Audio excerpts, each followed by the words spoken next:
Hello and welcome to Perspective. My name is Tom Philpott.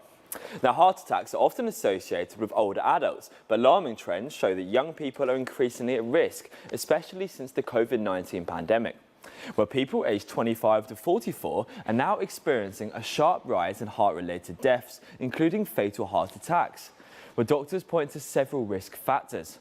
Chronic conditions like high blood pressure, diabetes and high cholesterol remain key contributors, alongside lifestyle factors like being overweight and smoking. Genetics also plays a role, and COVID-19 has added another layer. Studies show even mild infections can inflame the heart and elevate blood pressure, as well as accelerating pre-existing heart disease, while unvaccinated individuals face an even higher likelihood of developing heart problems in the year following infection. Where young adults also face rising rates of diabetes, obesity and hypertension, trends that predate the pandemic but have overall worsened the risk. Well, missed medical appointments during COVID may have left many without proper management of existing conditions, compounding the danger. But the good news is prevention is possible.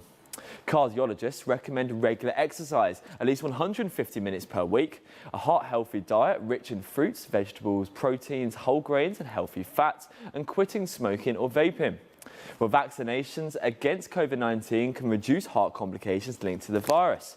Managing stress, monitoring blood pressure and knowing your family history are also critical steps.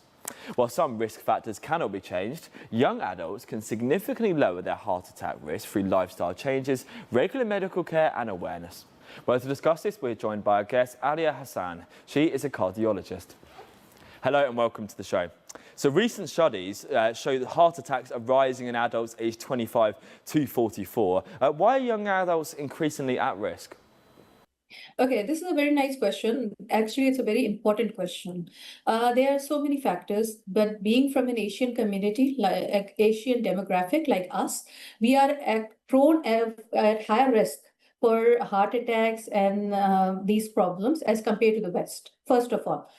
There are some modifiable and non-modifiable conditions. What do you mean by that? Non-modifiable means you cannot change. One cannot change their genetics. One cannot change I'm an Asian or something. But what can you change? The things you can change is what type of diet you are taking, number one. Second, exercise. The more you're active and you don't have a sedentary lifestyle, the chances decrease. Then stress. Stress is a very big part that we are actually in constant stress, chronic stress throughout the day, and we don't even realize it.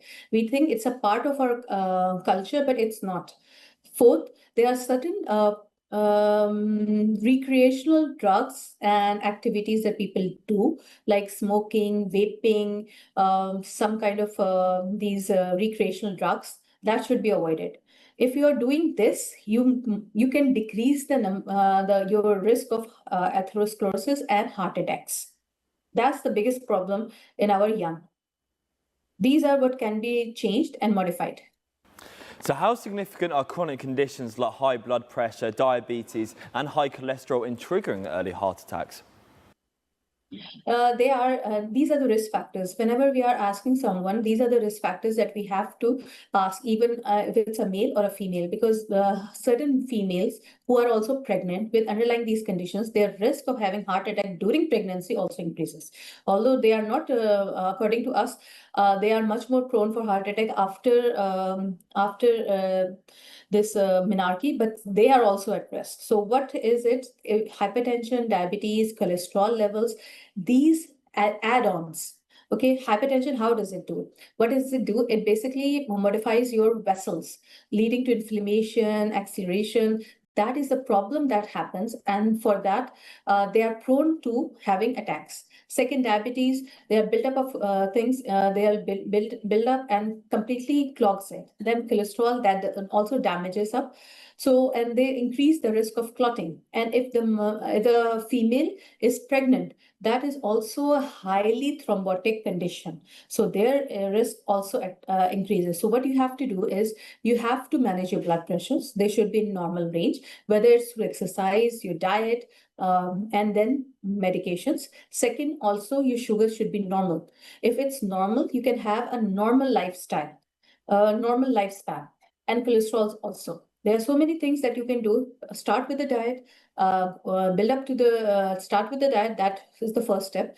Add on these exercise that will help lower these things, because even studies show that if you decrease your weight by 5 to 10 kg, that decreases your blood pressures by 10 to 15 mmHg. That's a significant decrease. So these things can modify these conditions and help reduce the risk of heart attack. And how does a COVID-19 infection increase the risk of heart disease, even in young adults with no prior heart conditions? Okay, the problem is, how do you know they didn't have any prior heart attacks, first of all? Because most of our patients, if you ask them, they only go to the doctor when they are having some kind of chronic, some kind of life-threatening events, usually. That is the biggest problem also. Usually they take helps from these hakims or someone in the family. They might suggest something. So that is also a biggest problem in our demographic, that we usually go to the doctor very late on.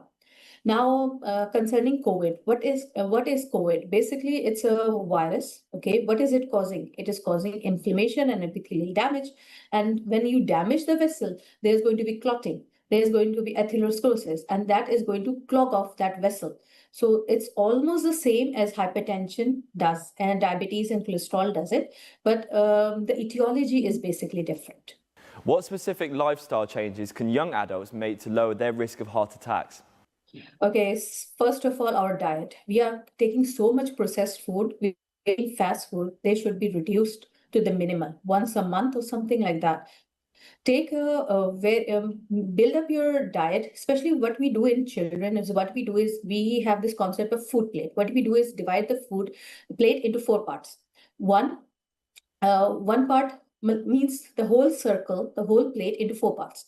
One part should have, that is the 1/4 should be consisting of your fruits, 1/4 of the vegetables, 1/4 of the pulses, the proteins, which are the pulses, the proteins, the meat and stuff, and 1/4 should be your these rotis and rices. But what we do is we take the whole rotis, whole plate of rices. That is something we have to cut down of. Number 1. Number 2, regular exercises should be added in our daily. We should take out around 1 hour, 1 to 1.5 hour a day to take for our own self. And it can be, you can start off with a walk, add up cardio. This will help decrease. Third, what you can do is meditate. Meditation is take time out for yourself. Whatever you can meditate. Exercise will also help you, because endorphins will release, which will help make you more happier, and that will help you deal with stress. And you should have a complete sleep pattern.